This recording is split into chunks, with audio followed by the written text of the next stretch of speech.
With Burundi, we want to improve our relations, and Burundi does want that from what we've heard, seen, and our ministers, security officials have met at different times. They continue to meet. And I think the situation is getting better, and we want to get it better. It's in the interest of Burundi as well as in the interest of Rwanda. And I think we are on a good path. We just need to continue encouraging it, both sides working together. In any case, we need it.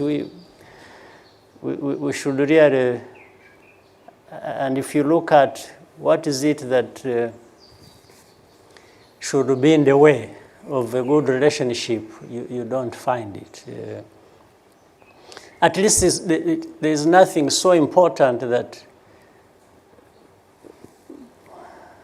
should be equated with having a good relationship and working together and countries moving forward.